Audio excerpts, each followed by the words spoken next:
All right, so if you have a pressure washer pump that looks kind of like that, and you're losing pressure or it's pulsating, unusually so, then here's a trick that might fix it. So hey guys, Josh Stewart here, just going to show you a quick, easy, actually a lot easier than I expected repair on this pump, plunger style pump. And so if you look, if your pump has, heads that look like that there, and then on the side you also have some nut-looking heads. That is where your plungers are. Plungers look like this. This little device has a spring in it. It's got an O-ring on the bottom that looks like this. And so actually I was getting pieces of O-ring coming out and clogging the unloader. And so I took all the heads off, and they come off easily. You just have to get this one's loose because that's the one that we're going to replace.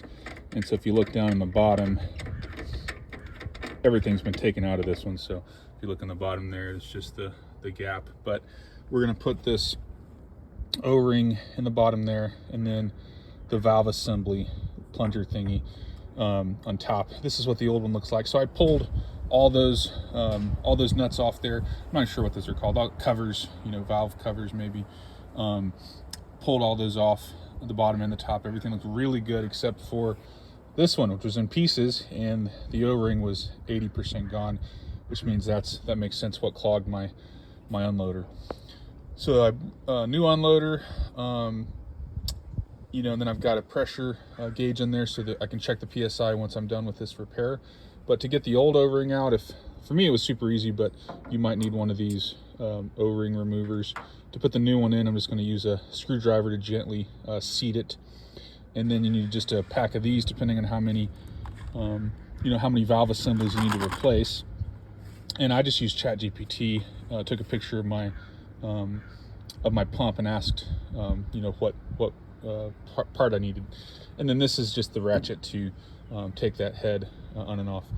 So yeah, that's pretty much it. So I'm just going to drop this O-ring in there. I'm going to put the new valve assembly just like that right down. You can just see how the old ones are, super easy.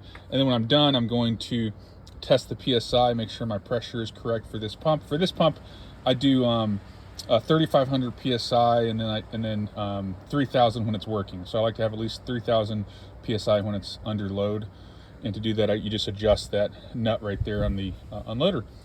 But anyway, I hope that's helpful. If you have a pump that looks similar to that, it doesn't have to be exact, but it's a plunger style pump that is acting up.